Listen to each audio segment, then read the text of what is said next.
Good evening, gentlemen. Today we are continuing with where we left yesterday. We were talking about the process group interactions.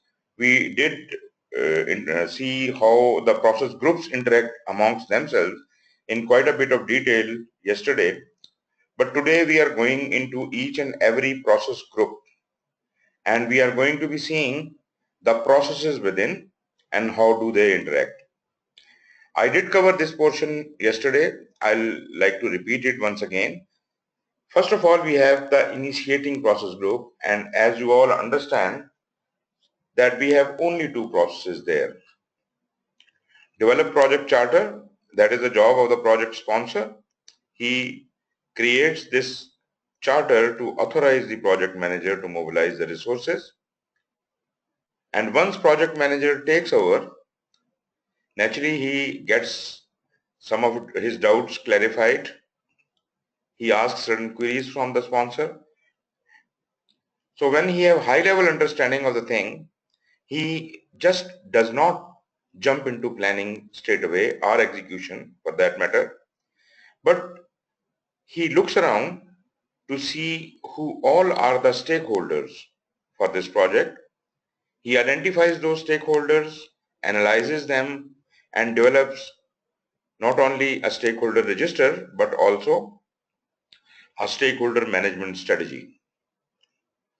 Naturally, once he has analyzed these stakeholders, he has grouped them together in several groups, and then he strategizes to deal with each one of those groups.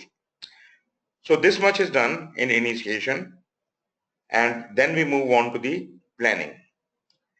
You can see that even in initiation, integration is the process group which is in charge.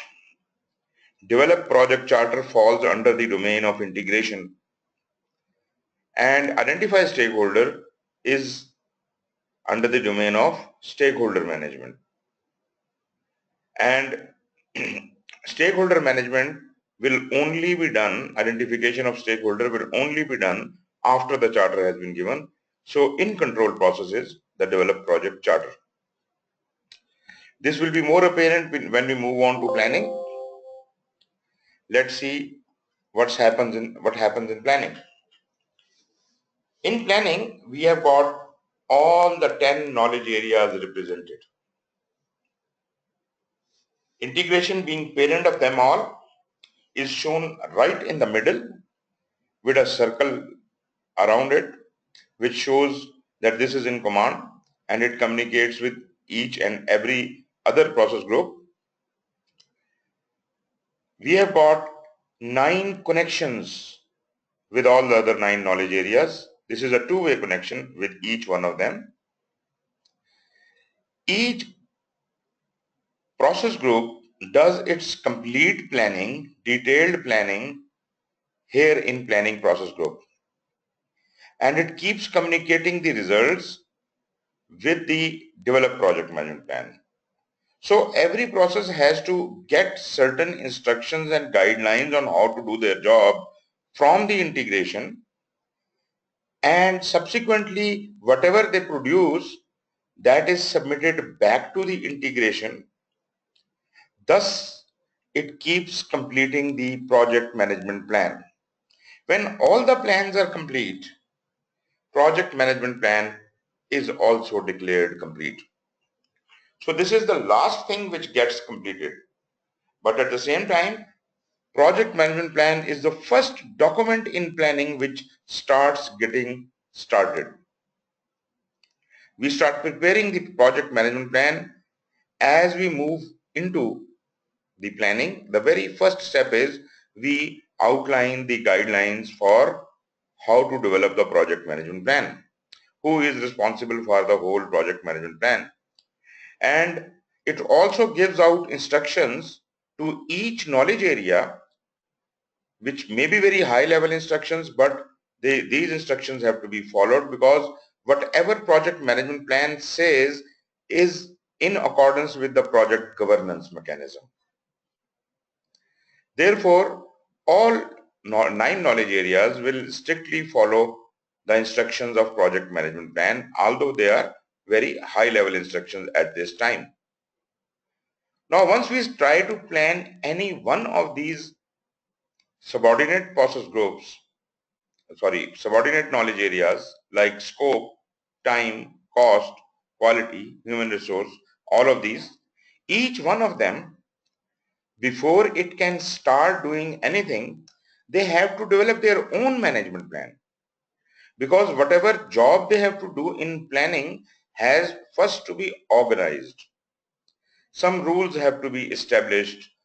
So every domain creates its own set of rules to be followed by the subsequent processes in that knowledge area, in the planning of that knowledge area. So if we talk about scope, you see we have got 4 processes here. In time we have got 6 processes, cost 3 processes, risk 5 processes, and remaining all have 1 process each, including integration also has only 1 process, which is called develop project management plan. Now those processes which are only 1, they will create their own management plan, and whatever else they produce in detail is not shown as a separate process, but that would go into the project documents. Because no other area needs to have its baseline except scope, time and cost, therefore no baseline is created for any other knowledge area. The only baselines we need to have are for the scope, for time and the cost. Specifically speaking of these 3, the very first step in planning of scope, our time, our cost, is to develop a management plan for that specific area. So for scope, we will create a scope management plan. For time, we will create a schedule management plan. And for cost, we will create a cost management plan. These management plans will actually explain the subsequent processes. Like scope management plan would explain how to collect requirements, how to define scope, how to create WBS, and this how to mechanism, once established, the subsequent processes job is very easy. They don't have to think how to do it. They know how to do it. They just have to do it then. Follow the instructions. Similarly, in schedule, once we have the schedule management plan, we know how to define the activities, we know how to sequence the activities. It not only tells you the instructions, guidelines, but also suggests the allowable tools and techniques which could be used. So all the job to be done here would be as per the instruction of the schedule management plan. Similarly, cost management plan would provide instructions about how to estimate the cost and how to budget it. Now, once each one of these areas, scope, time and cost, have done all of these steps which are shown as processes, at the end of it, with the last process, they will establish their baseline.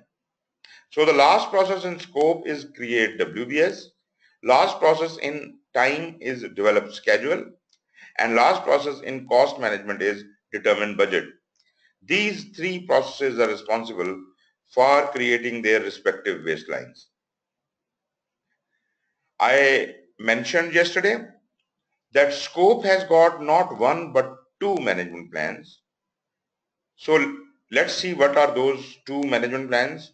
One naturally is the scope management plan, which is the superior plan. But within the scope management plan, we need to have another plan, another management plan, because of the sensitivity of that item.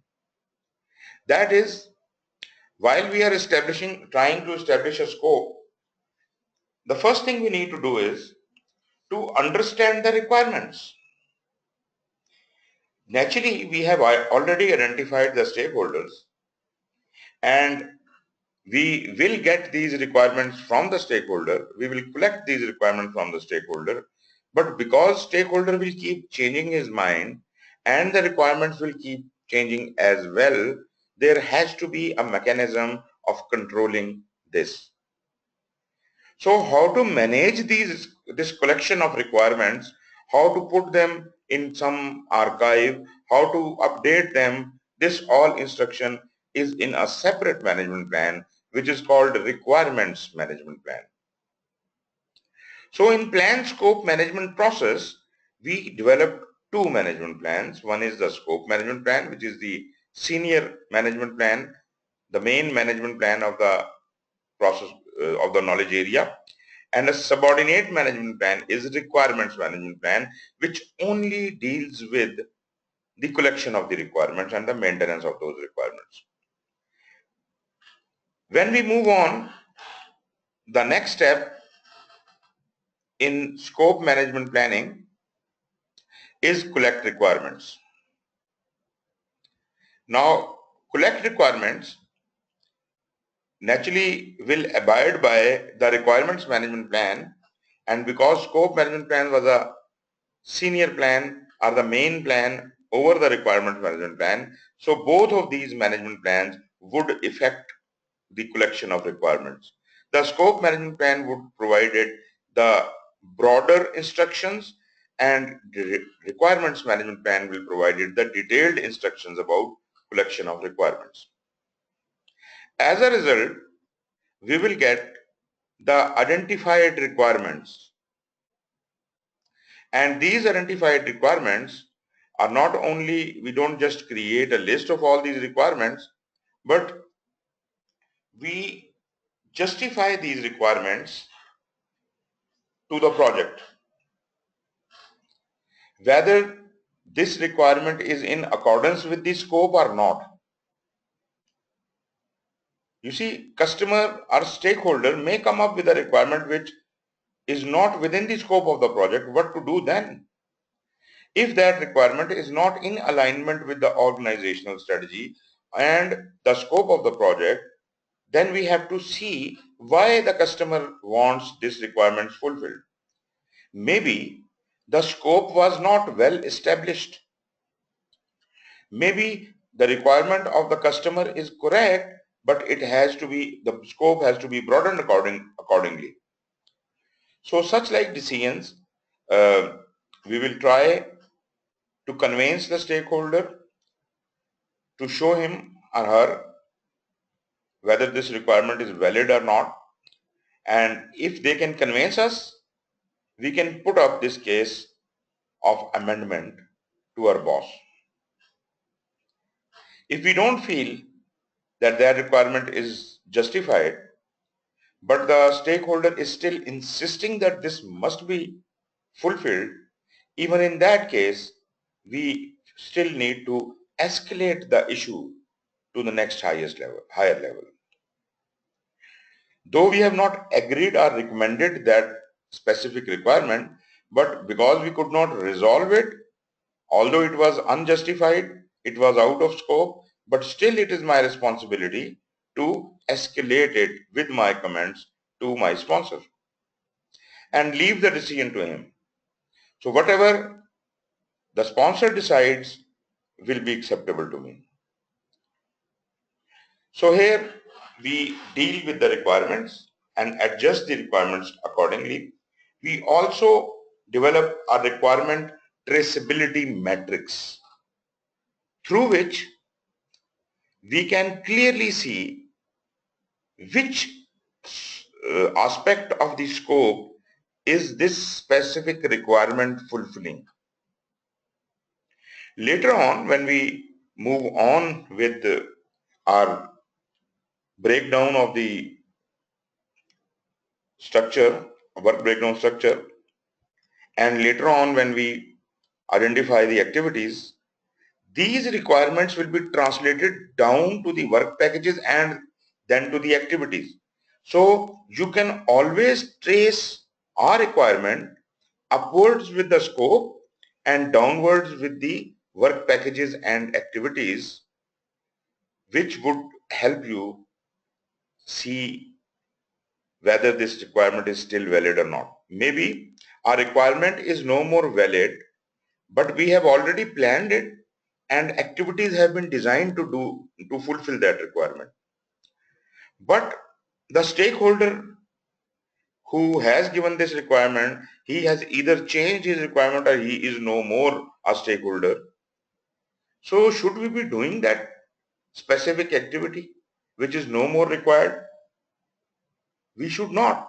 But how would we know that that requirement does not exist anymore? Is there a tracing mechanism by which I know that which are the tasks I am doing belong to which requirement and fulfills which scope? So if we have a traceability matrix that will help us hunt down or link these requirements upwards with the scope and downwards with the work packages and activities, as if we can take necessary action whenever required. Then once we have collected the requirements and we are, after this process has happened, we must be crystal clear about the requirements in the current environment. I know there is uncertainty in the project. There's a concept of progressive elaboration, but still, whatever I know till now, this is the whole truth as of now. This is what the requirement is. Although later on the requirement may change through a change request, and then we will adjust the project management plan accordingly. Everything within the project management plan, whichever needs to change in accordance with the changing requirement, would be accommodated through the change request. But for now, we understand that this is the final requirement. So after I have the final requirement, I have exactly the features and functions of the deliverable which I am supposed to be producing. Then I move on to the defined scope.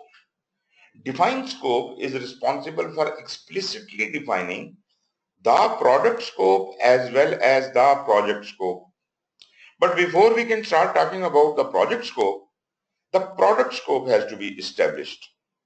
And by having collected all the requirements and entering all the justified requirements into the project, we now can very clearly identify the product scope.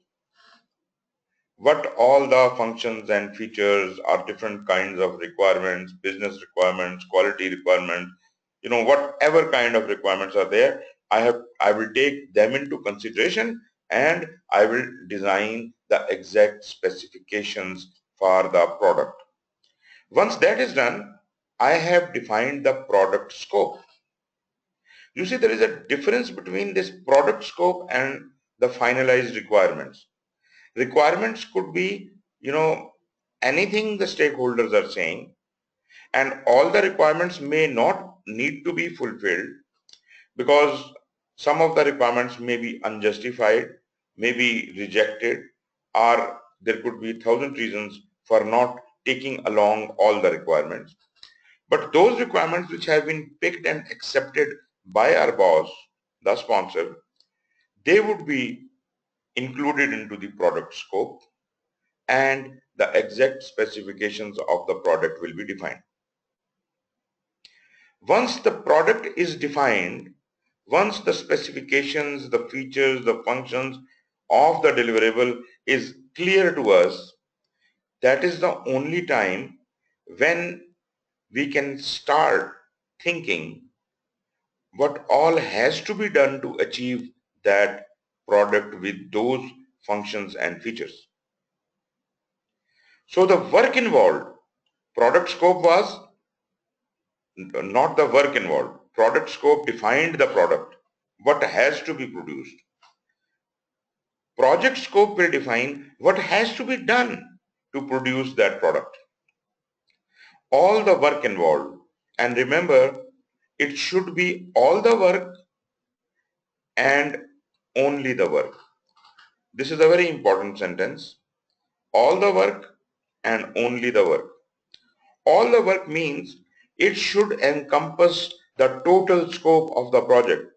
You should not leave out anything from the product scope to be included in the project scope.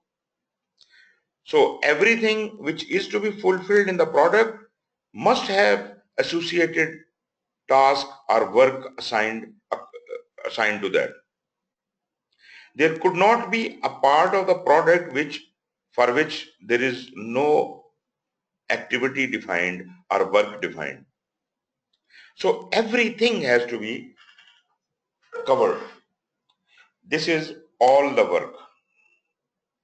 And only the work means we will only do those jobs which are necessary to produce the product. Any activity which is unnecessary, which is not going to be contributing towards the delivery of the deliverable, those activities would be treated as redundant and will not be done. That means we are only going to do that work which is necessary for the product scope. So all the work and only the work once identified, that defines my project scope. That does not mean that I am explaining each and every activity at this stage, but I am trying to encompass the whole project into some broad groups of activities. I do understand that this is the purpose of the project, this is the product I am supposed to be producing. Now, there could be many ways of achieving that. I could have 5 different approaches to develop that deliverable. So I have to identify all the possible alternatives which could be used. And then I have to analyze. I have a question. Yes, please. Yes, please. Sir, first thing is like, why do we need requirement management? And the other thing is, how can we plan the scope management when we are defining the scope later? Okay.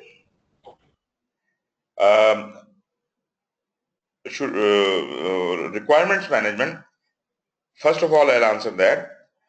Why are we trying to define the requirements? You see, when the project was assigned to me as a project manager, there were certain people involved in it, and there was input from certain stakeholders based on which this project was initially designed and accepted by our organization. But once as a project manager I take on this project, I have to look closely who else can be affected by this project or who can influence this project in any way, because those influences could not have been noted at the time of inception of the project. When they were brainstorming the project, when they were doing the business cases, they just looked at the things at a very broader level, very high level. And so many things were invisible to them. But I am the person who is actually going to be doing this project. I will be facing the minutial level details. I will be encountering those people who are stakeholders and who had never been realized as stakeholder by the people who were doing the business case. Okay, I think I lost the sound for some time. So there are so many stakeholders which have not been considered even at the time of business case development and at the time of contract or whatever. Now I am going to start the work, and before I start the work, I want to be sure about who all can influence me.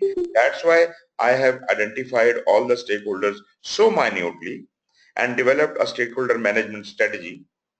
Now I am getting in touch with those stakeholders and asking them, I'm telling them first, this is what the project is, these are the requirements given to me, do you have any input? So in most of the cases, they might not have anything to tell you, but if there is a drastic, item missing, which was not discussed earlier or anything, this is an opportunity to identify all those requirements. Moreover, the requirements given to me were at a higher level. Now I can collect the requirements at a lower level in more detail. And naturally, I can debate each and every requirement. I can discuss each and every requirement and ultimately finalize each and every requirement. In this process, if some requirements received by us are not, in align, we think that they're not aligned with the scope or they were not initially considered to be in the scope, we can, and if they are justified, we can always um, take those requirements to our boss, the project sponsor and the project board and ask them to include them because they are necessary. On the other hand, maybe, as I said, stakeholder is insisting that this requirement should be fulfilled while you think it is unnecessary. Even then, the issue will be escalated to the higher level. So they will be responsible to convince the stakeholder or not. But you see, what we think is that requirements are already given to us before the project started. This is partially true, but those requirements were not detailed. So this is necessary, rather it is most important to first establish the full details of the requirements as if I can start working on it. Does it satisfy the first part of your question? Sir, that's right. But my question is, why do we need a separate management for requirements? Like we can collect requirements, under the plan, the scope, management. So like, why do we need extra management plan for just collecting requirements? You see, requirement collection and requirement management, this is a huge subject. If you go to operations and business analysis area, they call it requirement elicitation. This is a huge process. This is not a very small job. You have to deal with hundreds of people and hundreds of requirements. You have to sort out the data. So although that process of elicitation of requirements had already been done in the business analysis, but why are we doing it here is because we want to, bring the things to the level of detail we want to implement, and we want to be sure that the opinion are of any stakeholder is not all the opinions have been considered. Nothing has been negated or overlooked. But still at this stage, if you think that there are requirements coming which are not suitable, it is up to you to escalate it or not. Requirements is a big subject. That is exactly why the separate requirement management plan is required within the scope. Okay, so I Whenever, got it. whenever in the life of the project, any requirement changes due to any reason, we will get back to our requirement management plan and we will seek guidance from there. But remember, the requirement management plan will always be subordinate to the scope management plan. Second part of the question. Second question was, why are we making the scope management plan before we have started defining the scope? So I would rather like you to answer it because I have already told you that. Why do we create the management plan? Management plan does not include the scope. Management plan only describes the method to identify the scope. So whatever processes are going to be there in the planning of scope management, the scope management plan provides the management details about it. We at this stage, at the stage of the scope management plan, we do not know the exact scope we will finally come up with. Although we have got an idea, we were given a scope in the charter. We were also given a scope in the that business case, and even in the project statement of work.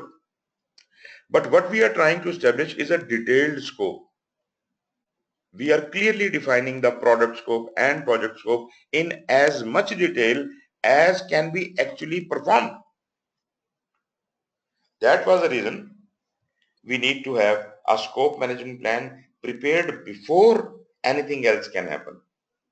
So even in time management, we will first develop a schedule management plan, then according to the instructions given in the schedule management plan, we will do rest of the planning jobs. But the actual scope would be identified in 5.3, where the defined scope is there. So the product scope and project scope is actually defined in defined scope. And the document produced is called scope statement. Did I answer your question?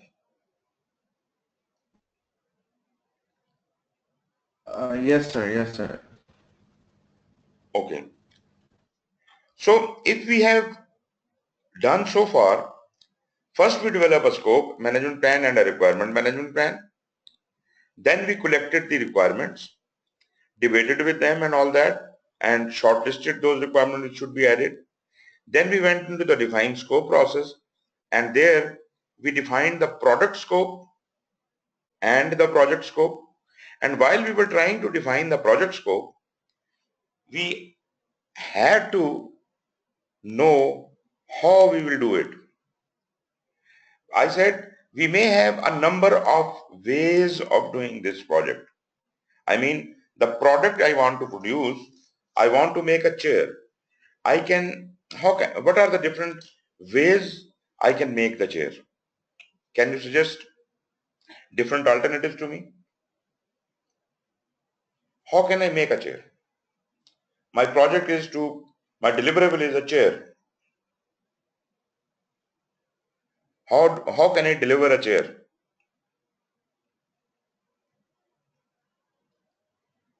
Yes, please.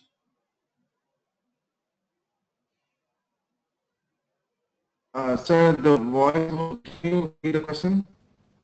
I am saying if the product scope has been defined to be a chair with all its specifications defined in front of you, how would you make this chair? What are the different options or alternatives available to you to create this chair?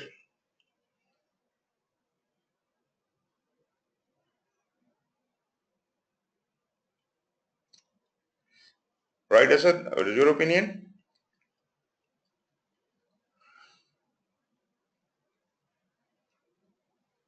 You can write it if you have got voice problem.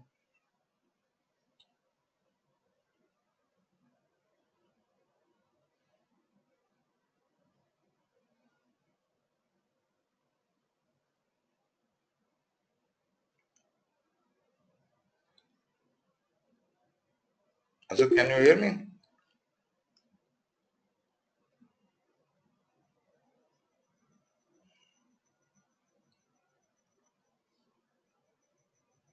Okay. Asad, can you hear me? Sorry, sir. I got disconnected. Yeah, you got disconnected, but Asad is not speaking. I don't know he's sitting there or not. Anyways, we were talking about the scope. I was asking if the product scope is to the deliverable is to create a chair. How can you create a chair? What are the different mechanisms or methods or approaches to address that? Sir,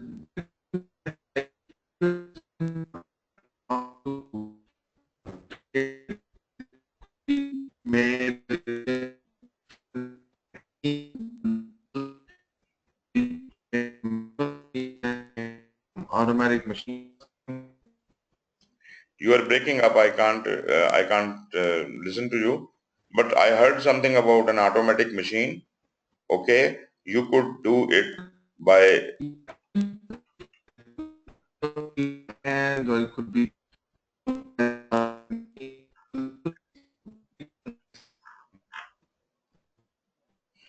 Okay, so you could make it by hand. You could make it by machine. You could outsource it to somebody to make it for you. You could buy it from the market ready-made. So you could have a number of approaches to deliver that product. Now, which approach is the best one? Is the most economical one and the best one. So you would select that approach which suits you the best. This is part of the project scope. Identifying various alternatives, generating those alternatives, comparing them, doing the pros and cons with them, and ultimately coming up with a recommended approach. And once you have recommended an approach, or you can say you have selected an approach, then you define that approach by subdividing it into its life cycle. Like the phases, you define the phases. Say you decided to make the chair by hand. So what are the major portions you are going to divide this project into? Maybe procurements of the goods could be, and making necessary arrangements for tools and other things could be one phase. The woodwork could be another phase. Then the finishing of the chair could be another phase. Then marketing and sale could be another phase. So once you have identified an approach, once you have selected an approach, then you divide it into phases. This pretty much, explains your scope in essential details. Although it can be further elaborated, but once you have distributed it into phases, then each phase would clearly mark what should be the output of each phase. So if I said the first phase is making all the preparations, then probably you would have the tools as an output of that. You would have the purchase of wood and materials would be available with you, and so on and so forth. So all those things are output of phase one. Phase two is the woodwork. The end of it, all the woodwork would have been done and completed. Then is the finishing. In the third phase, you will have all the seats adjusted and all that mechanism placed in place. And in the fourth phase, you are marketing and selling it. So the marketing should have been done and the sale should have been completed. That's how you can explicitly define the product of each and every phase, the responsibility of each and every phase, and generally what all you require for each phase. But I am saying generally because you are just defining the phases. You have yet not gone into the further detail of the phases. So this much job when done, we say our scope statement is complete. The scope has been defined. The product scope as well as the project scope, and project scope included alternatives, selected approach, phases, output of the phases, and the roles and responsibilities of major players. So all these things, once defined, we have defined the scope. And this document, as I said, is called scope statement. Once we have done that, the last step is to create the work breakdown structure. Create the work breakdown structure. What is that? Create a work breakdown structure. We are now going to further break down our project. We already have broken it down to the phases. Now we are breaking it down further to a level which could be good enough for the project manager to monitor and control. This must be in so much detail that project manager can monitor the progress of the work. If we do not do it, then project manager can only make approximations. Approximately this much job must have been done. So if he really wants to do this job and to be able to see how much has been done, then it has to be broken down into to that level where it can, where the project manager can keep a check on it. So that level of detail up to which project manager can monitor and control is called the work packages. Work packages, not activities. Because activities are even smaller level than the work packages. Our work package can have a number of activities in it. But project manager may not be interested in each and every activity, but he will be interested in the group of activities. Like construction of a wall may be a work package which may include plastering, bricklaying, and so many other things. So all those things once completed would result in a wall, and project manager must be provided a report how much of the wall has been constructed. So WBS is you keep breaking down your project to that level, which is, which the project manager wants to manage. And that level is called the work package level. Once you have done that, all the job of scope planning is complete. You have a work breakdown structure which is a sufficient detail based on which all other knowledge areas may start working ahead of it. Before we can have the scope or the WBS, none of the other knowledge areas can proceed with detailed planning. If at all they do, then that would not be detailed planning because they would not know what was the work package. Therefore, we must have the scope defined, scope statement prepared, WBS identified, and the brief description of every work package must also be available as if others can make further use of it. So this ends the planning process from scope perspective. Now, basing on this work package, time management can start, cost management can start, even quality, risk, and everything else can start.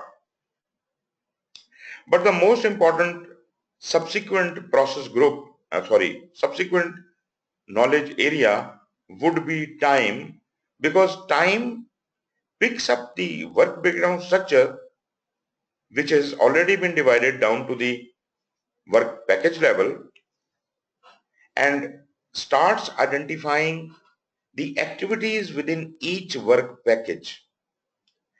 Why is it required where we said that we are only interested, project manager is only interested in monitoring the construction of wall? Why are we talking about bricks and everything? Because when we will estimate the time and cost, we will require activities to come up with exact estimates. So for the purposes of calculating the estimations of the resources, time and cost, we need to divide the work packages further into activities. And those activities will then be planned further. So the very first step in time management would be just like in scope, we will here create a schedule management plan, which would provide instructions and guidelines about how to do all the subsequent planning processes of schedule of time management. That would include how to define an activity, what are the principles of doing that, how big an activity should be, and things to that effect. Similarly, it will also give us instructions how to sequence the activities, which method could be used for doing that, what are the tools available to you, how to estimate the resources and the durations, and then ultimately how to put it all together in form of a schedule. So although plan schedule management does not know what exact activities will be there and what will be the shape of the sequence, but general guidelines and instructions are provided for all of these processes to follow. Remaining within those those instructions, those guidelines, every process of planning will do its job and would produce some results. And those results may be shared with the next activity or any other activity, sorry, not the activity, one next process or any other process within the schedule management or outside. And ultimately, all of them will be put together in the last process, which is develop schedule, which will yield a Gantt chart. Then the person managing the time would ensure that the planning is complete as far as the schedule is concerned. It will see if this plan can be disturbed by any change in cost or scope or any other knowledge area, waits for all those effects to take their impact. And once he is fully satisfied that the schedule which he has come up with is no more to be bothered by any other knowledge area and this is stable, then he gets it approved by the project sponsor, and that is called schedule baselining. So the final shape of the schedule is my schedule baseline. What was the baseline of scope? Yes? Yes, sir, that was my question, sir. What was baseline scope? Backlog what? Sir, what was the baseline for scope? Exactly, that is the question I am asking you. What was the baseline for scope? The scope was completed in create WBS process. So WBS must be a part of the baseline. But scope baseline includes three things. One is the scope statement. Second is the work breakdown structure itself. And third is the WBS dictionary. What is a WBS dictionary? This is a brief description of every work package. This is a list in which all the work packages are listed with their brief description, what they do.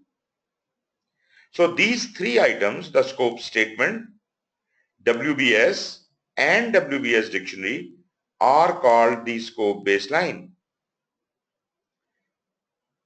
In time, the final schedule which has been properly adjusted to accommodate the impact of all other knowledge areas is baseline, and therefore that is the schedule baseline.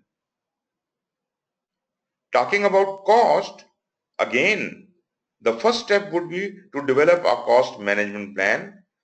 You establish the rule of thumb, the instructions, the guidelines for estimating the cost and for determining the budget. Then you follow those instructions and you ultimately come up with the estimate of the cost. Naturally, while you are estimating the cost, you will require the activities which have already been defined in time. You will require the resource estimate and the duration estimate. These three estimates, resource, duration and cost, work together because they impact each other. Whatever resources have been estimated in time management, those are to be costed here. Whatever durations have been finalized in time management would be, people will be charged according to those durations. So estimate cost would need to have these inputs to make its estimation. Estimation is the point of view of the project manager or the estimator, how much the project will cost. This is his estimate, this is his approximation, how much this project should cost. And that includes the details of the cost of every activity summed up. This is called bottom-up estimation, in which we estimate each activity and sum up all the costs to find the total cost of the project. So this is estimate cost. But then there is yet another process, that is determining the budget. Budget is not the estimation. You see, I have estimated this project to be of 2 million rupees.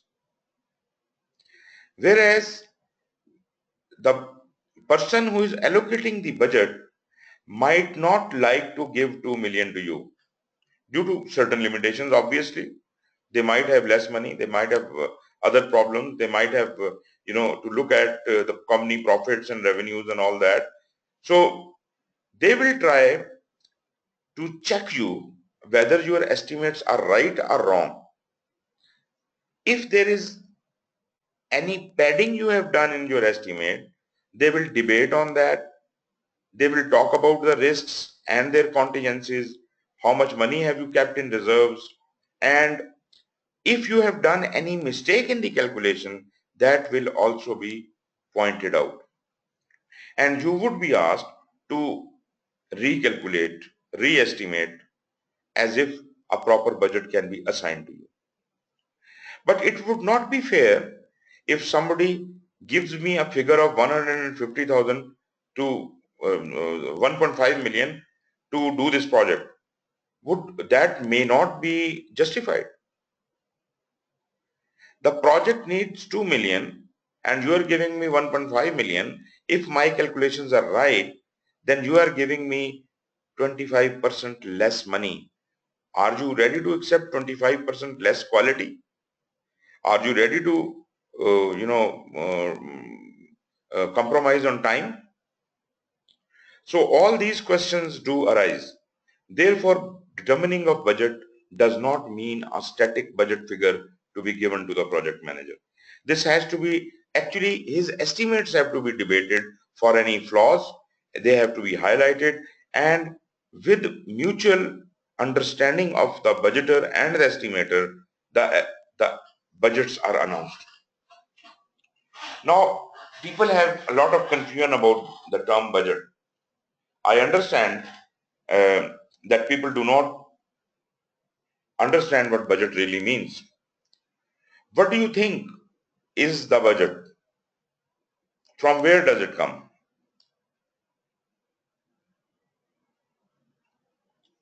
Yes, please.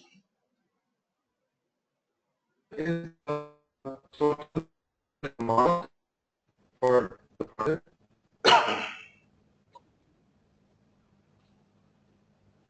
I cannot make out anything. The budget is total for the project. Budget is allocated at what level? The allocated amount. Can you write it down? I can't listen to you. Can't hear you.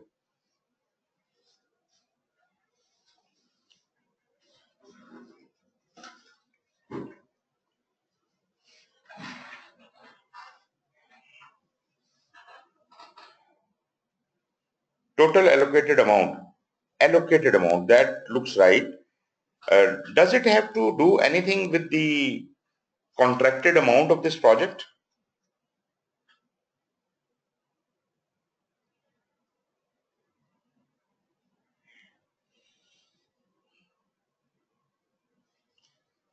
We are in an agreement, we are under a contract, and that must have been done in some amount, for some amount. Does that define the budget?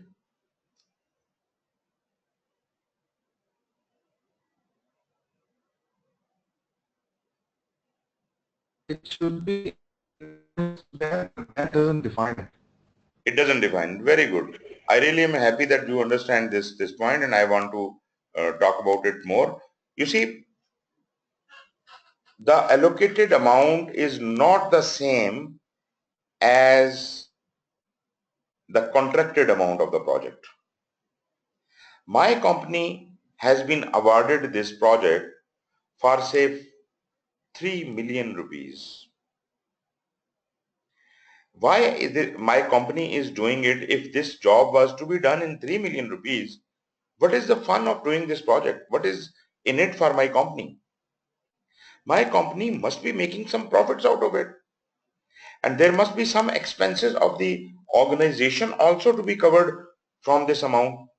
So all the 3 million are not meant for the project. Some is profits and some are other expenses. So maybe there is around 2 million or something less than 2 million which is allocated for the project, which is considered it will be spent on the project, but still project manager is asked to come up with his estimate, which would be the most reliable estimate because it is bottom up estimate, it is the detailed estimate. So project manager comes up with 2 million figure. So this 2 million has to be debated by the people having that figure of say 1.75 million in their mind. But they will not impose that figure on you, but they will try to find from where your project can reduce its cost. Maybe they can catch you in some of the calculations you have done wrong, and due to that the cost is being reduced. Maybe you have kept too much of reserves. Maybe there are some other reasons, or maybe they ask you to reduce the cost of certain activities by doing certain actions. So if you do that, what will happen? Your cost will come down, but this is being done mutually.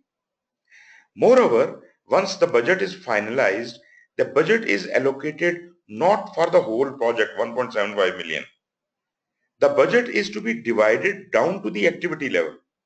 You must know how much budgeted amount has been allocated to each and every activity. Because if we know that, then probably it would be better when we are trying to execute the project that we don't spend more than that amount, that allocated amount on the activity. It is not the estimated amount which has to be spent. Estimate was an estimate which is no more valid. Once the budget is allocated, then the budgeted amount is the amount which is to be spent and which is to be monitored. So once the budget is established and we are comfortable that this project now can be done in these budgeted values, that is the point the cost baseline is established. Cost baseline is established in determined budget process. It is the last process. We have three baselines: scope baseline, schedule baseline, and cost baseline, and I have defined to you how they come into being. The story started with a management plan, then you had other processes for which the instructions and guidelines were provided in the management plan, and the last process of every of these three knowledge areas have resulted into a baseline. Scope baseline included the scope statement, WBS and WBS dictionary. Schedule baseline included the schedule. Cost baseline included the budgeted values for every activity. So now we are done with all the baselines. How many management plans we have so far discussed? We have discussed scope management plan. We have discussed requirements management plan. We have discussed schedule management plan and cost management plan, which these four plans are coming out of these three knowledge areas. We have other knowledge areas as well. Quality management plan, although it doesn't have many processes in planning, just one process is responsible for developing the quality management plan. But the nature of quality is such that this quality management plan will describe how the auditing of processes will happen, how you will be auditing the activities or processes when they are happening, which is called quality assurance, and how would you be inspecting the deliverables in monitoring and control. So this is defined in plan quality management. But it does not define one thing, and that is, if you find a fault with the processes, how do you improve it? That is covered under another plan, which is also considered a management plan, and it is called process improvement plan. So we have two plans out of the quality management plan and the process improvement plan. Similarly, in human resource, we will develop a human resource management plan. we already have the requirements of the resources, out of which we will identify the human resource requirements, and we will see from where and who, how these resources will be made available. This will be part of the human resource management plan. Then we will have the stakeholder management plan. Stakeholder management plan will include how to engage the stakeholders, how to keep the stakeholders engaged. Naturally, you have already identified the stakeholders. Now you are defining how this engagement of the stakeholder is going to be managed in execution, and how it will be controlled in monitoring and control. Similarly, communication management plan will define how the communications will be managed in execution and how they will be controlled in monitoring and control. Procurement management plan will deal with all the subcontracting. So it will lay out the rules and regulations and guidelines for the procurement. Then it will identify all those jobs which are to be outsourced. This is called make or buy decision. Once you have taken the make or buy decision, then you develop the procurement documents. Then you develop the source selection criteria. Rather, source selection criteria is developed first, and based on the source selection criteria, you develop the various procurement documents, RFP, RFI, or RFI, whatever. And ultimately, you also develop the draft contract. I'm not saying this is the final contract. This is your version of the contract, which you desire to be like. So all those jobs which you have selected to be outsourced, you will create these items, these documents, and all these documents will form part of the project documents. Similarly, the quality management plan, if there are any calculations done or any, documents created in human resource or stakeholder engagement or communication, they all go to, with exception of the management plan itself, everything else created in any of these plans goes to the project documents. Similarly, in the first three areas, scope, time, and cost, you see the requirements, the traceability metrics in time, the activity lists, milestone lists, sequence diagrams, and everything. This all goes to project documents. Cost estimates also go to project document. Only the final things of the scope baseline, schedule baseline, and cost baseline, they form part of the project management plan. And project management plan will also have all these management plans: the scope management plan, the requirement management plan, schedule management plan, cost management plan, quality management plan, human resource management plan, process improvement management plan, stakeholder management plan, communication management plan, risk management plan, and procurement management plan. All these plans will form part of the project management plan, in addition to the three baselines. Remaining everything which is created in planning will form part of project document archive. We are left with risk here. Naturally, we develop the risk management plan. Because risk is a very thorough process, we have to be very proactive and we have to look into the uncertainties. Therefore, there are so number of processes. First of all, after having developed the risk management plan, which defines all the subsequent activities, how they are to be done, the next step is to identify the risk. Naturally, following the instructions given in the risk management plan, we follow that procedure and we identify the risks. We come up with a list of all the risks. Then we analyze it thoroughly, first through qualitative analysis, then through quantitative analysis. All the results of these analysis and these risk registers all are going to the project documents. Lastly, we develop a risk response plan.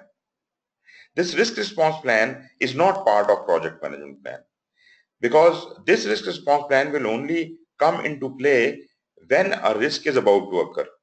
Therefore, it will be kept in project documents, and whenever such like situation occurs that a risk is about to happen, then we will pick up this plan, and whatever the response is written in the plan, we will amend our project management plan with that amendment.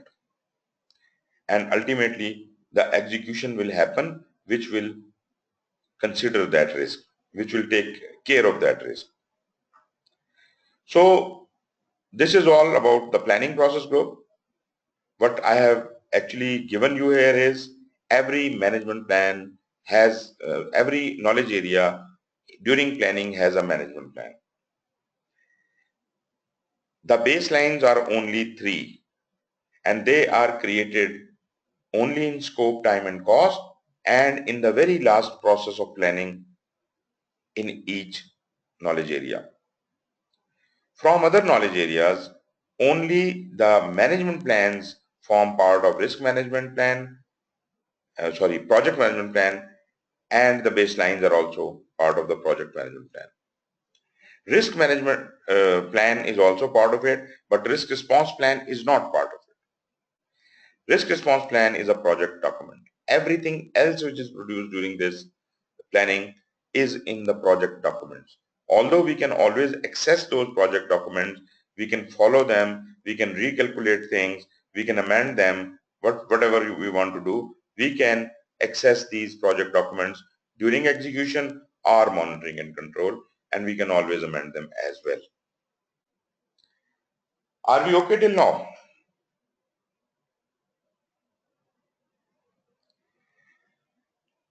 Yes, sir. It's pretty clear. Okay. So if this is clear, then we move on to the next process, and that is executing process group. Now, if you have listened to my previous lecture, the things would be so very easy. If you remember, in execution, we did not have representation of 4 knowledge areas. And which were they?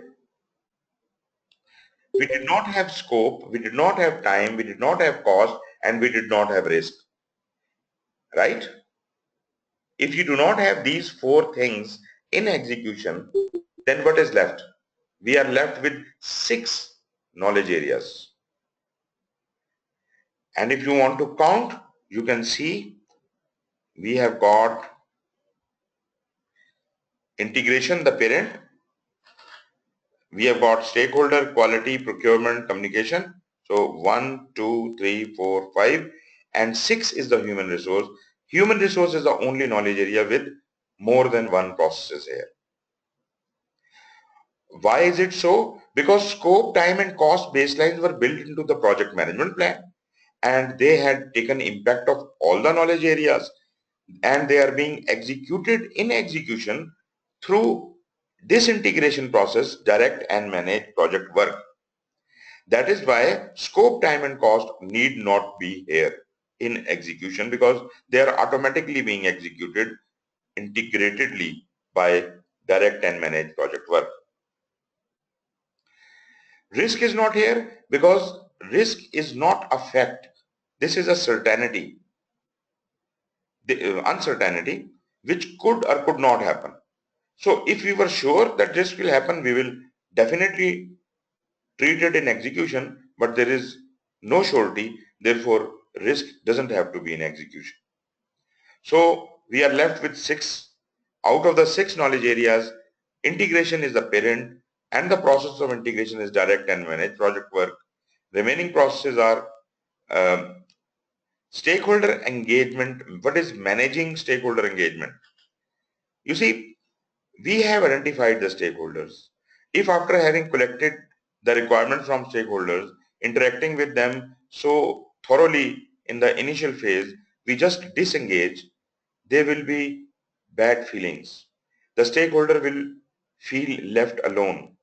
So while we are executing, we handhold the stakeholder, we take him along with us, we treat him as a member of the team, and we show him that his desires, his needs and expectations are being fulfilled. So we have to keep him updated. We have to keep him involved during execution. This is called managing stakeholder engagement. Then we have quality assurance from quality side. You remember, quality assurance was the only process which deals with the ongoing processes. It audits those processes, and if they need to be improved, it improves it through the process improvement plan. Naturally, we did discuss that it needs to have the quality control measurements from monitoring and control, which are the eyes and ears to assurance. If those eyes and ears are not available, then still quality assurance will do its job, but it will be blind and deaf. It would be, just trying to find anything wrong in the process, but it would not have a very, focused approach. But if it knows what kind of defects are coming in the deliverable, then it is very easy to trace it back to the process and fix that. So quality assurance will definitely require the quality control measurements to make its job more easier. Then we have got conduct procurements. We have planned during planning that which are the portions of work which we do not want to do ourselves, and we have decided to outsource. And we have laid out a procedure for that. We have a selection criteria, we have the procurement documents, we prepared all those things, but actually the contracts, the process of awarding the contract to the subcontractor happens in execution. Here, as on required basis, when a contract is to be awarded, we will start sometime before that. Maybe if it takes 3 months to award a contract and it is a 1-year long project and this contract is to be awarded in 6 months, so I will start after the 3rd month the process of advertising my procurement documents. Then I will be receiving the bid proposals from the contractors, and then I would be going through the selection process, and ultimately I'll be selecting the successful seller, and ultimately the contract would be awarded to him. All this is happening in conduct procurements. As soon as you have awarded the contract, your job is done. Now you take this contract along in monitoring and control, and there is a process there by the name of conduct control procurements that is responsible to ensure that all the subcontracted works are going on exactly according to the contract. So conduct procurement doesn't have to do anything else. Like we were managing the stakeholder engagements, similarly in communication, we have to manage the communication. Although the communications were designed very well in planning, and even all have been informed, all team members and stakeholders have been informed who is supposed to send what report in what format to whom. But managed communication will be ensuring that those communications occur. People tend to forget meetings and reports and things like that. So managed communication process will ensure that everything is done exactly according to what the communication plan is. No extra communication happens. No unnecessary communication happens. Only the valid communications happen, and that too exactly according to the communication management plan. As far as the human resources are concerned, you remember we said there is nothing related to human resource in monitoring and control. So all the dealing with the human resource will happen here in this process group, in this knowledge area. In this knowledge area during execution, human resource has 3 processes, and they are pretty much in sequence. Acquire project team is the process of hiring or bringing the team members on board and forming a team. Acquire project team, again, just like contracts, we don't want to hire all the people in the beginning of the project. It is a 1-year long project. I don't require a certain person before the 9th month of the project. He is required only in the 9th month. Why should I be hiring him in the beginning and paying him for the 9 months for doing nothing? Therefore, they will also be mobilized just in time. Naturally, there might be a process of selection. There might be some time required to put that person on job. Therefore, we will do backward calculation. If it takes 2 months, then probably I will start the process of acquisition 2 months before that person is required to be available on job. It is not only acquiring the project team, then we have to put them together in form of a team and we have to develop them. We have to tell them exactly what they are supposed to do, and they will go through a team through the group dynamics, because this team did not know each other before. They will have fights, they will have problems, they will then adjust to each other. So that is called development of the project team.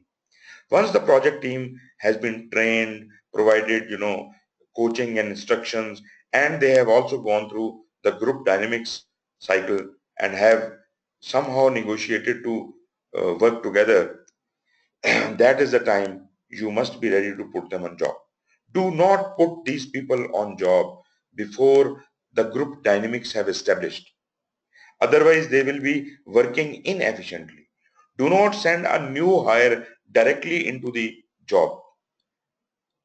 Get that person, give a new person always some time to acquaint himself with the job and the team. And only when he is good enough with them, he should start actual work.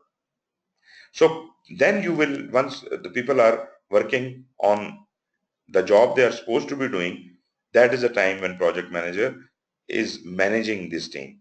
It's not necessarily the project manager, it may be the supervisor managing the team, whomsoever is responsible for that group of people.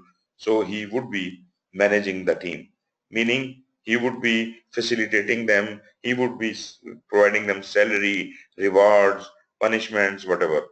So but there is nothing in monitoring and control about the human resource, because human resource is not of importance from project point of view. Human resource is of importance in execution.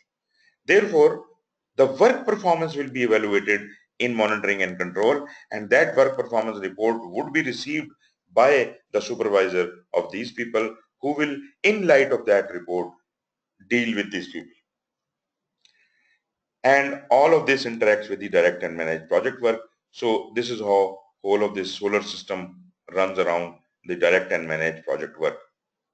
So this completes our execution process group. Any doubts in that?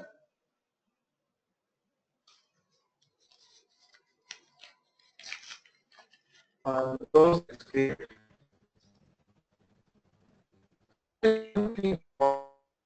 I know the project process, which is Please write down. Please write in chat window.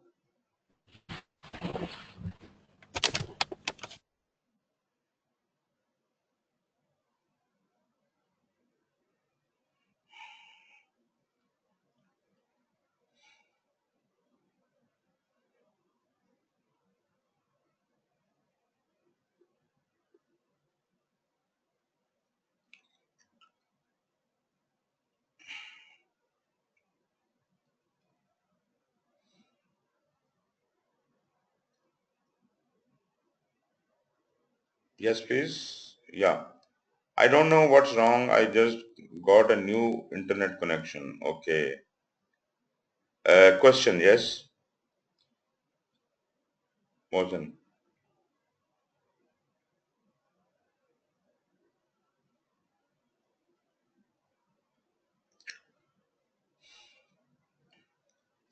Okay, that's an interesting question. He says, who is actually doing the integration? You see, why are we, discussing each and every knowledge area and each and everything? No, we are telling this story in a way that they all are different people. Probably they are different people. Actually, they are not. This is all the responsibility of project manager. If the project is small, he will be the only one doing everything. All the 47 processes, maybe project manager is doing everything by himself.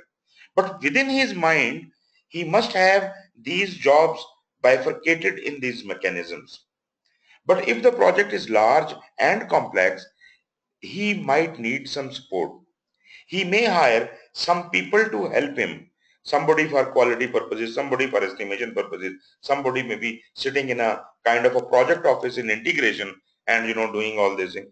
So There could be lot many ways of doing it, but the ultimate responsibility falls on the shoulder of the project manager. He has to understand all this and he has to apply it, whether from a single person point of view or from multiple people if available with him. So this is not always a separate person. Integration is not to be done by a separate person. Okay, if that's so, we will move ahead with the next process. Okay, next is monitoring and control. In monitoring and control also, like planning, we have representation of almost all of the knowledge areas except one. And you remember what was that? Human resource. Just we discussed that human resource has no process in monitoring and control. Remaining all knowledge areas are here. You can count them if you like. They are all nine knowledge areas are here. Only one is not here. This is integration. 1, 2, 3, 4, 5, 6, 7, 8 and 9. So all the 9 knowledge areas are here. Interestingly, the change here is normally integration used to have only one process in every process group. This is the only place where integration has more than one process. And that's exactly what I said yesterday. One process is the chief analyst and the other process is the chief controller. These are the names given by me. Chief analyst I call monitor and control project work, which is responsible for doing the overall analysis of whatever has been done. And chief controller is perform integrated change control, which is responsible for receiving all the change requests and getting them processed. That is the simplest definition you can have. But these two processes are required to be separate because analysis and final control could not be the same. That is the reason these processes are defined separate from each other. Let's start from scope here again. Rather, I would like to start from the point of view of the product scope and the project scope. We had a product scope. Product scope defined what? It defined product scope. Product scope defined the requirements, the functions, the features, the specifications to be included in the product. So here, validate scope is the process which validates the product scope, which ensures that the product which has been produced is exactly according to the product scope. It is also called user acceptance. This is usually the very last process of monitoring and control. Anything which passes through validated scope is finally going as an accepted deliverable to closing.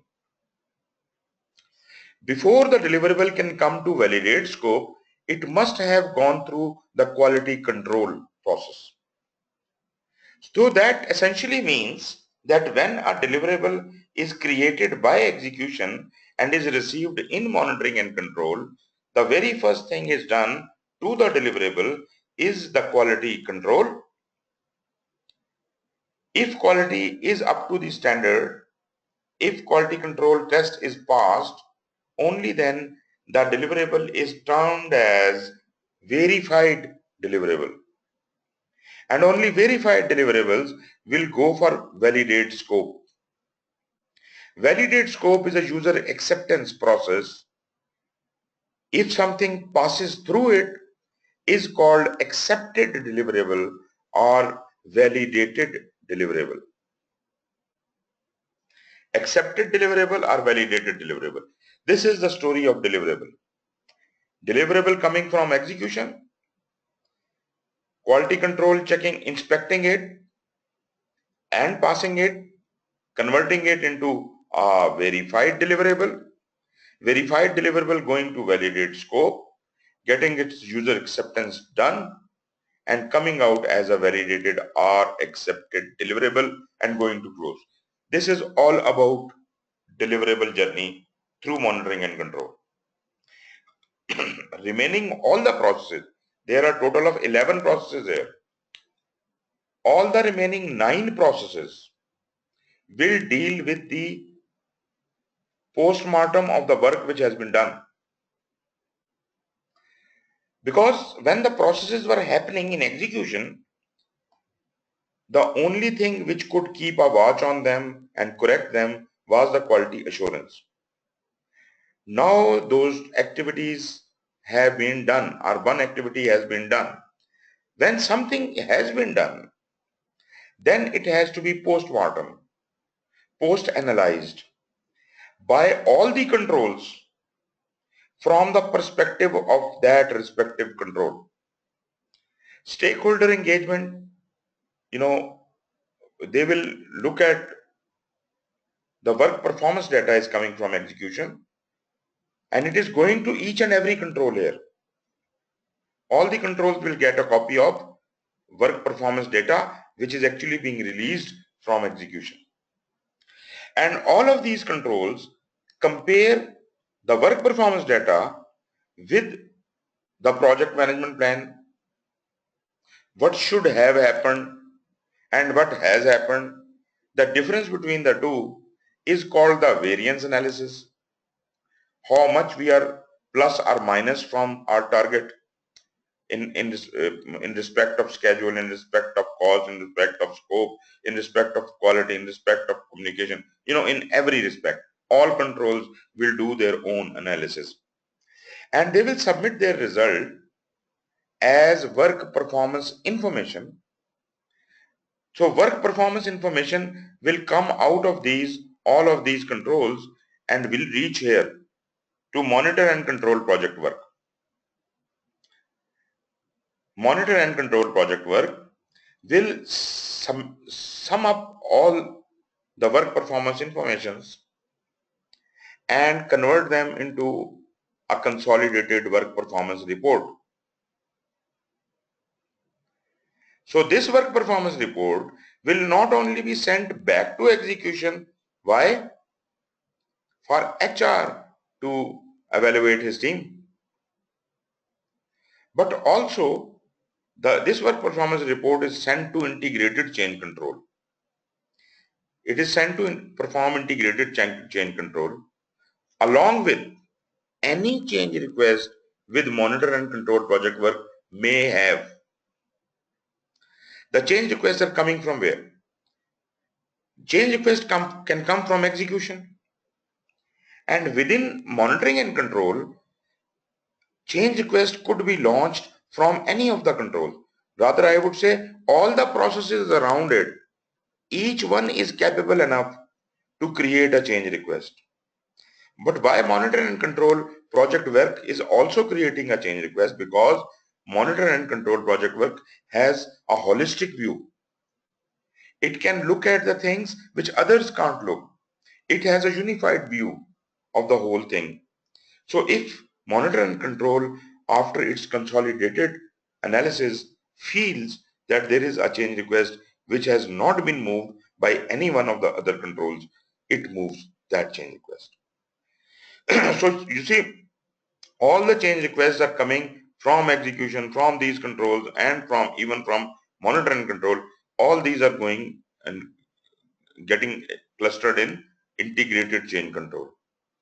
And what does integrated change control do? It processes those change requests and it gives them the authorization whether they have been accepted or rejected. The decision is communicated to them. Normally people think that probably integrated change control is the power which decides. Actually, this is not the power which decides. This is just a process.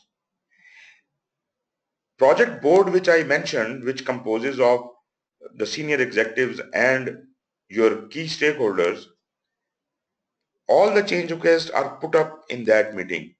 So that meeting is supposedly part of integrated change control. And that meeting decides and announces which change requests have been approved and which have been rejected, which have been pended, which have been, whatever. The status will be decided for each change request here.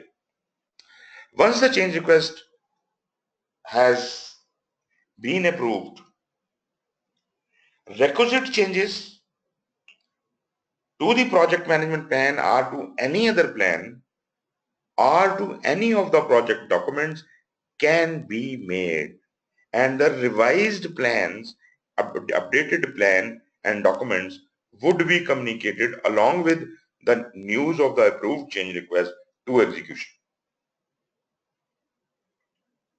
So this cycle will continue until and unless there are change requests coming. When change requests stop coming, then that means everything has been done all right. There is no change request. So this much clear?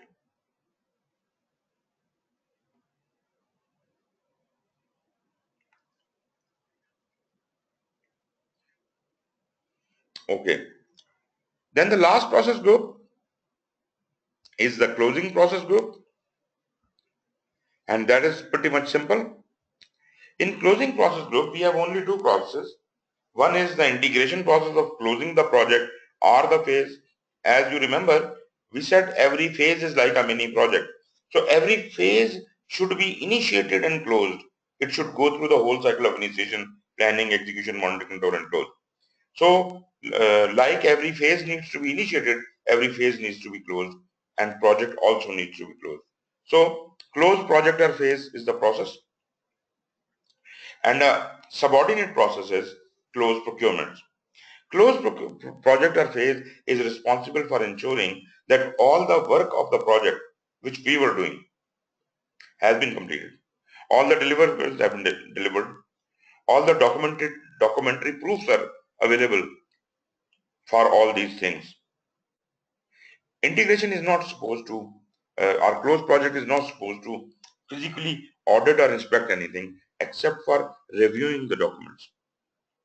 If it feels something is missing, it can get those things completed from monitoring and control or whatever, and only when everything is okay, it will allow the project to close. But before it can close the project, it has to ensure that all subcontracts are also closed, which in return is the responsibility of project procurement management, close procurement process, which is responsible for ensuring all the contracts, their deliverables, their claims, their payments have all been settled.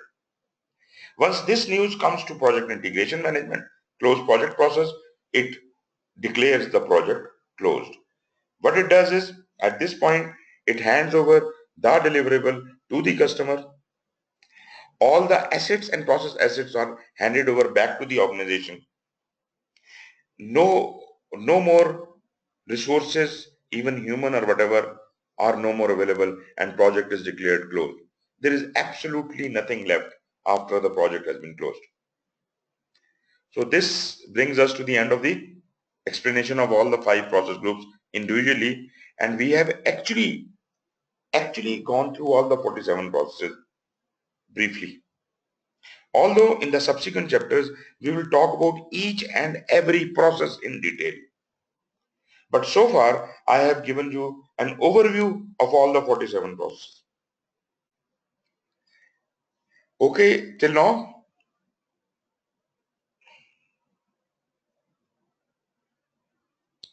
Fine. Next topic is just a repetition of what I have already been telling you. This is the project information. This is not something new. This is exactly what I have been telling you from the beginning. Throughout the life cycle of the project, a significant amount of data and information is collected, analyzed, transformed, and distributed in various formats to project team members and other stakeholders. You understand what I am getting to? Project data are collected as a result of various executing processes and are shared within the project team. We did talk about the work performance data. This is the project data. Whatever is happening in execution, whether good or bad, on schedule or off schedule, whatever are the happenings. I mean, complete recording of whatever is happening is to be provided to monitoring and control for analysis. This complete recording or whatever format this data is being generated is called the work performance data. The collected data are analyzed in context and aggregated and transformed to become project information. So every control analyzes it in its own context, scope from the context of the scope, time from the time context, cost from the cost context. So every control will look at this data from its own context and decide whether it is the data is in line with the plan or not, or if it is not, then how much is the variance, and is the variance good or bad, positive or negative. And if the margin or variance is too much, then it also looks at the history of variance. The successive progress reports will tell you that we are continuously going down, or we are continuously going up, or we are improving, or we are decreasing. So this will establish a trend, and that trend could be projected to forecast future events, even the ultimate end of the project. If I have delayed my project, in the first report getting to the execution shows that I have done 1 day job in 2 days. Then what do you think this 1 month project will take how much time? If we do not make any correction, if we keep working on this pace, it will take 2 months straight away. So this is the damage it can be caused. How to control this damage? Naturally, I have to fix the problem here. If I fix it here, how much can I control? I can reduce it by say 90%, but still it will be delayed. So all this analysis is to be done in monitoring and control. It will create the work performance information. That work performance information from every control will then be compiled with monitor and control project work to form the work performance report. The indiscriminate use of these terms can lead to confusion and misunderstanding by the various project stakeholders. Therefore, you must understand and make your stakeholders understand what is data, what is information, and what is report. They might get confused. Following guidelines help minimize miscommunication and help the project team use appropriate terminology.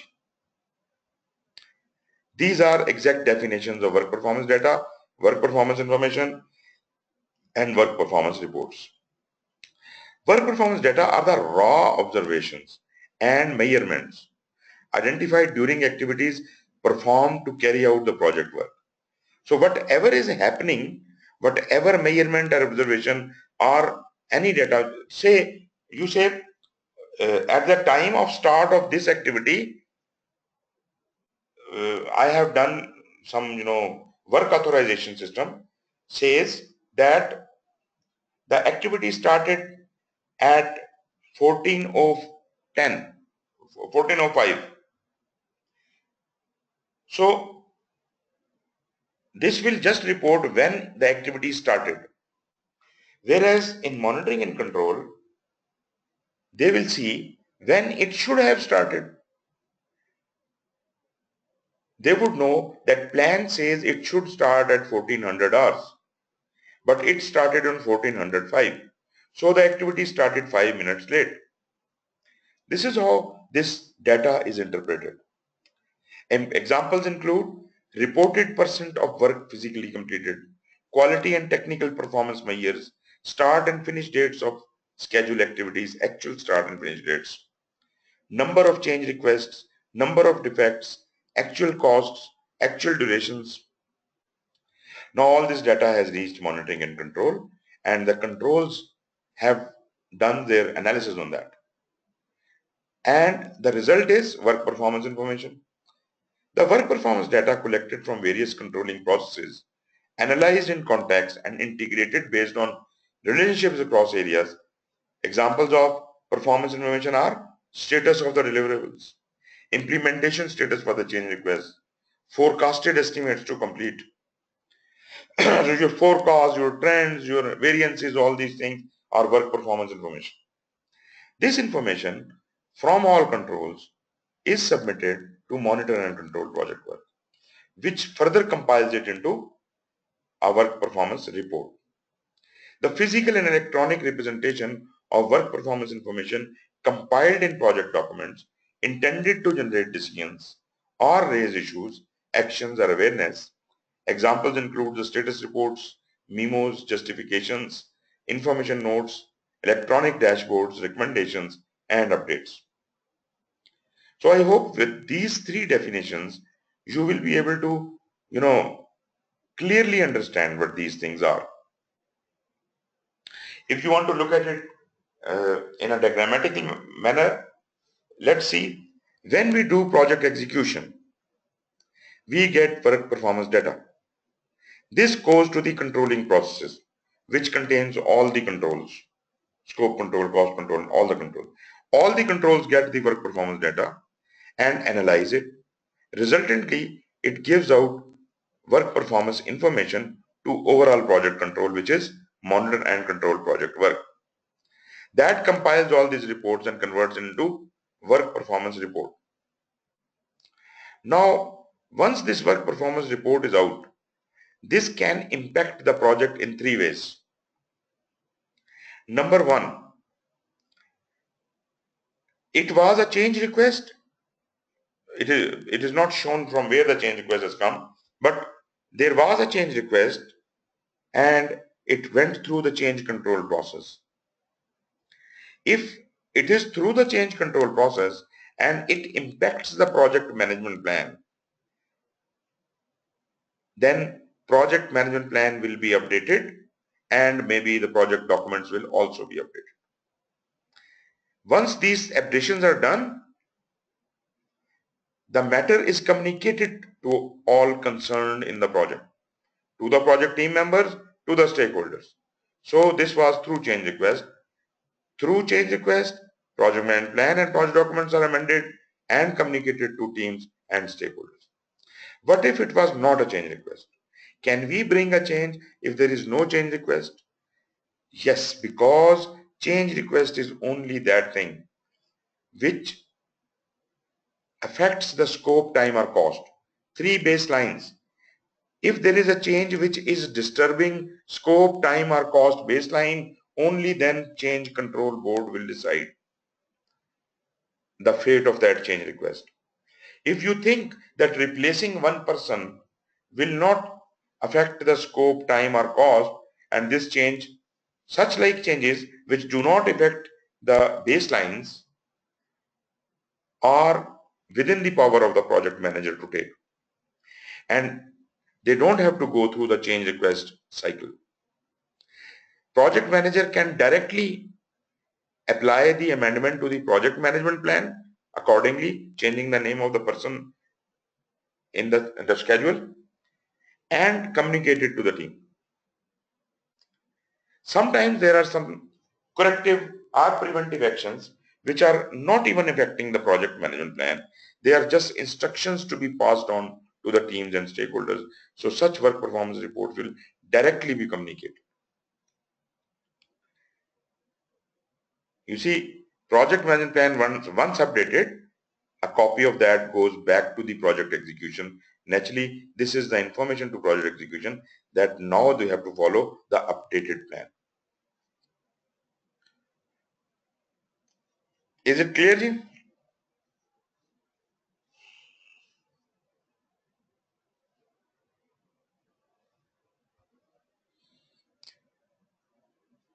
Okay, everybody is fine with it. This concludes our third chapter, and we have quite thoroughly gone through everything. I'm sorry you cannot, really talk online because your voice gets disturbed. Both of you have problem. Yesterday Mohsin was okay, but today Mohsin's voice is also breaking up, and Asad's voice was already not doing well.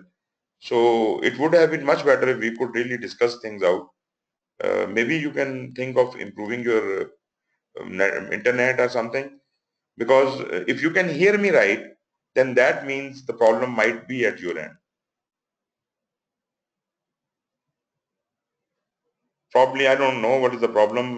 From my side, uh, I think it is okay. I don't know. I think mobile data is much better, Mohsin. Mobile data was doing well for you. I was able to hear you. Somebody told me earlier also that if you connect on mobile, it is a better performance. So why don't you do that? Asad, I would suggest that you both should, try to use mobile phone.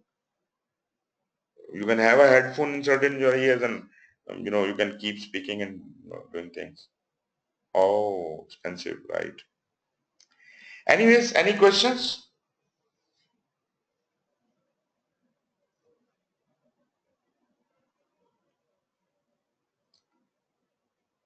Okay. Yes, please, Mohsin.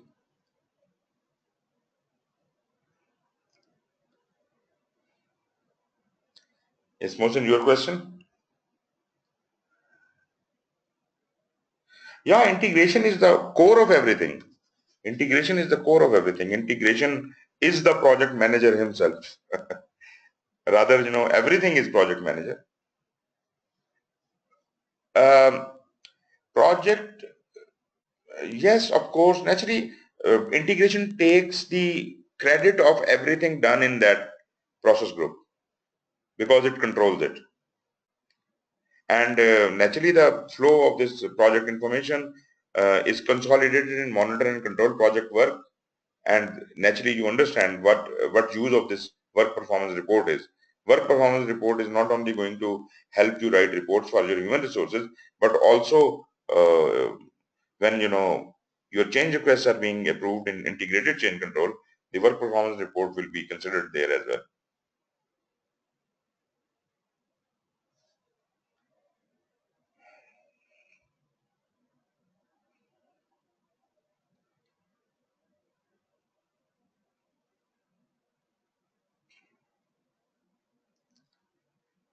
Yes, anything else you?